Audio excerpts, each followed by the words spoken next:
કતારગામમાં એક યુવકે BRTS રૂટમાં રોંગમાં bike ચલાવી ઉપરથી દાદાગીરી કરી હોય તેવો વિડીયો સામે આવ્યો છે। સુરતના કતારગામ વિસ્તારમાં બીઆરટીએસ રૂટ ઉપર એક બાઇક ચાલકે રોંગ સાઈડમાં વાહન હંકારી અને દાદાગીરી કરતા હોવાનો વિડીયો સોશિયલ મીડિયા ઉપર વાયરલ થયો છે। ચોરી ઉપર સીનાજોરી કરવામાં આવી રહી હોય તે પ્રકારનો આ વિડીયો છે। રોયલ એનફિલ્ડ બુલેટ લઈ અને બીઆરટીએસ રૂટમાં રોંગ સાઈડમાં ઘૂસેલા બાઇક ચાલકે પોતે રોંગમાં હોવા છતાં પણ બીઆરટીએસ બસના ચાલકો પર દાદાગીરી કરી હતી। તો વાયરલ થયેલા વિડીયોમાં જોઈ શકાય છે કે એક બુલેટ બાઇક ચાલક બીઆરટીએસના રૂટ ઉપર રોંગ સાઈડમાં આવી રહ્યો છે, જ્યારે સામેથી આવી રહેલી બીઆરટીએસ બસને ઊભી રાખી ડ્રાઈવર સાથે બોલાચાલી ઉપર ઉતરી આવ્યો હતો। તો વિડીયો બનાવતા ડ્રાઈવરને તે યુવક ઉદ્ધતપણે કહી રહ્યો છે કે હું રોંગ સાઈડ આવ્યો તો શું થયું, તું શું કરી લઈશ, તમે બસને ધીમે નથી ચલાવતા, લોકો મરી જાય તેનું પણ તમે ધ્યાન નથી રાખતા। આ ઘટના ચોરી ઉપરથી સીનાજોરી જેવી છે, જ્યાં એક તરફ નિયમનો ભંગ કરવામાં આવે છે તો બીજી તરફ ભૂલ સ્વીકારવાને બદલે બીઆરટીએસના ડ્રાઈવર સાથે ગેરવર્તણૂક કરવામાં આવી રહી છે। આ સાથે જ બુલેટ ચાલકે પોતે હેલ્મેટ નહોતું પહેર્યું, પરંતુ બસ ચાલકને સ્પીડમાં ન ચલાવવાની સલાહ આપી રહ્યો હતો। ધીરે રાખવાની હોય। હર સંઘવી સાહેબને ખાસ વિનંતી, આ બીઆરટીએસ છે, રોંગમાં આ ભાઈ આવે છે, આ બુલેટ નંબર છે, નંબર નહીં, મારો આખો ફોટો લઈ લો આ વિડિયો ઉતારીને ઉપરથી રોંગમાં આવી અને દાદાગીરીની વાત કરે છે। તું કેમ હું શાંતિથી, હું મારી સાઈડ છું, હું શું કહ્યું છે પણ હું મારી સાઈડમાં છું। શું બોલ્યો કે તમે ગાડી 4 રસ્તેથી લાવો છો ને ધીરી લાવો? પણ હું ધીરે જ લઈને આવ્યો, હું મારી સાઈડ આવ્યો છું ને, હું મારી સાઈડ આવ્યો છું ને, હું મારી સાઈડ આવ્યો છું ને, હું મારી સાઈડ આવ્યો છું ને, હું મારી સાઈડ આવ્યો છું ને, હું મારી સાઈડ। આ બીઆરટીએસ છે, બીઆરટીએસ માં કલમ છે। તમે રાજા છો બીઆરટીએસ એટલે? અમે રાજા ક્યાં કીધું, અમે રાજા ક્યાં કીધું, પણ રોંગમાં કોણ છો, તમે છો ગમે છીએ?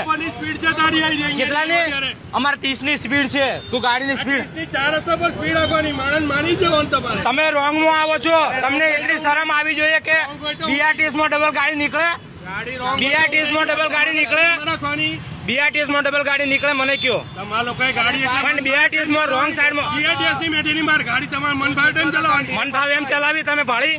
તમારી પાસે પ્રૂફ છે? પ્રૂફ છે તમારી પાસે? તમારી પાસે પ્રૂફ છે?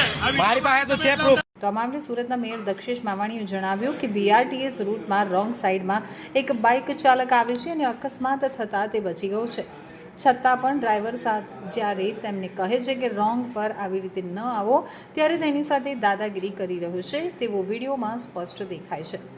સમગ્ર સુરતની જનતાને મારી અપીલ છે કે બીઆરટીએસ કોરિડોર, તેમાં બીઆરટીએસ બસ, સિટી લિંકની બસ અને ઇમરજન્સી સેવાઓ વ્હીકલને ચાલવા માટે જ ઉપયોગ કરવા દેવામાં આવે છે।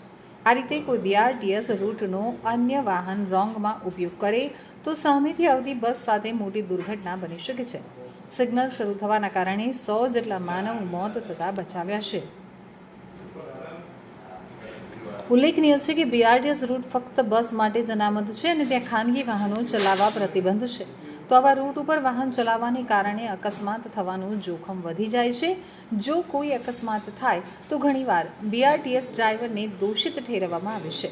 આ પ્રકારના બેજવાબદાર વર્તનથી ડ્રાઈવરોની મુશ્કેલીઓ વધી રહી છે।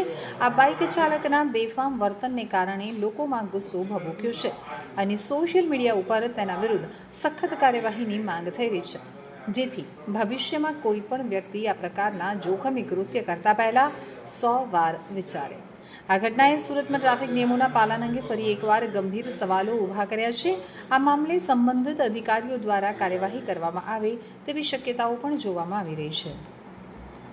એક વિડીયો કતારગામની અંદર બીઆરટીએસના રૂટમાં રોંગ સાઈડમાં એક ટુ વ્હીલ વાહન ચાલક આવે છે અને એક્સિડન્ટ થતા એ બચી ગયા છે, છતાં પણ જ્યારે ડ્રાઈવર એને કહે છે આ રૂટ પર આ રીતે નહીં આવો તમે, છતાં પણ તેની સાથે બળજબરીને દાદાગીરી કરી રહ્યો છે, વિડીયોમાં સ્પષ્ટ દેખાય છે। સવારે જ બીઆરટીએસના ઉચ્ચ અધિકારીઓ સાથે મેં વાત કરી કે આવા તત્વો સામે એફઆઈઆર દાખલ કરવામાં આવે અને કમિશનરશ્રી સાથે પણ અમે અરજ કરી છે। હું સમગ્ર સુરતની જનતાને એક અપીલ કરું છું કે બીઆરટીએસની રોડ દેશનો પહેલો ઇલેક્ટ્રિક કોરિડોર છે। આપણા સૌ માટે ગૌરવ છે કે ઇલેક્ટ્રિક કોરિડોર જાહેર થયો છે, તેમાં બીઆરટીએસ બસો, સિટી લિંકની બસો અને ઇમરજન્સી વ્હીકલનો જ ઉપયોગ કરવા દેવામાં આવે છે। આ રીતે કોઈ બીઆરટીએસનો રૂટ પર ઉપયોગ કરે ત્યારે બસ સામેથી આવે એટલે મોટી દુર્ઘટના બનવાનો પણ સંભવ છે. એટલે પણ અપીલ કરું છું. થોડા દિવસ પૂર્વે જ સમગ્ર સુરતમાં સિગ્નલનું ઇમ્પ્લિમેશન થવાથી 100 જેટલા માનવ મોત આપણે બચાવ્યા છે. વિવિધ પોલીસ સ્ટેશનમાં 300 જેટલી રોજ અરજી થતી હતી. મોબાઈલ સ્નેચિંગ, ચેન સ્નેચિંગ, બે સુરતીઓ ઝઘડે પણ બેને વાગ્યું ન હોય છતાં પણ અરજી કરતા હતા. તેવી 90% જેટલી અરજીનો ઘટાડો થયો છે. ક્લીનેસ્ટ સિટી ઓફ ઇન્ડિયામાં સુરત આજે ટોપ રેન્ક સાથે પહેલા નંબર પર આપણે છીએ. ત્યારે ડિસિપ્લિન પર પણ આપણે મોખરાનું સ્થાન ધરાવીએ છીએ. સમગ્ર સુરતની જનતાને ફરી અપીલ કરું છું કે કોઈ મોટી દુર્ઘટના નહીં બને તે માટે બીઆરટીએસનો રૂટ ઉપયોગ નહીં કરીએ.